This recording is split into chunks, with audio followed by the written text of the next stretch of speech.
আমরা সব ধরনের সাহায্য সহযোগিতা সরকারকে করতে চাই, গঠনমূলক সমালোচনা করছি, কিন্তু এই সরকার মনে করছে যে নির্বাচন আমার গণতান্ত্রিক অধিকার, মৌলিক অধিকার।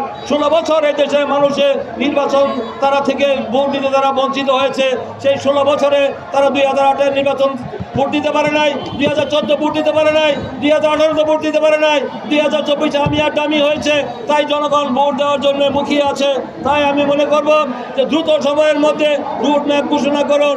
যে কারণে শফি আলম, ইলিয়াস আলী তারা আজকে গুম হয়েছে, তাদেরকে সন্ধান দেওয়ার জন্য, তাদের খুঁজে বের করার জন্য আপনার গুম কমিশনকে আপনার তাগিদ দেন দ্রুত সময়ের মধ্যে জনগণের কাছে স্পষ্ট করার জন্য তারা কোথায় আছে, কি অবস্থা আছে জনগণ জানতে চায়। আমরা চাই যে তার পরিবারের কাছে আমাদের কাছে ফিরে আসুক।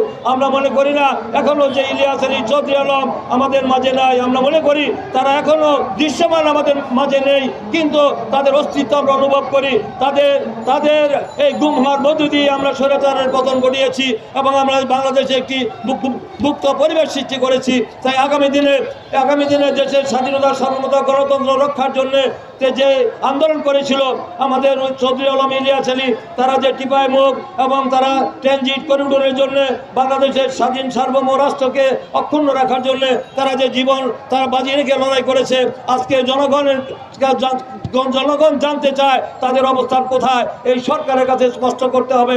এই সরকার দ্রুত সময়ের মধ্যে তাদের বিষয়ে জনগণের কাছে স্পষ্ট করবেন, এটা আমাদের দাবি। এই কথা বলে আগামী দিনে আমরা যেন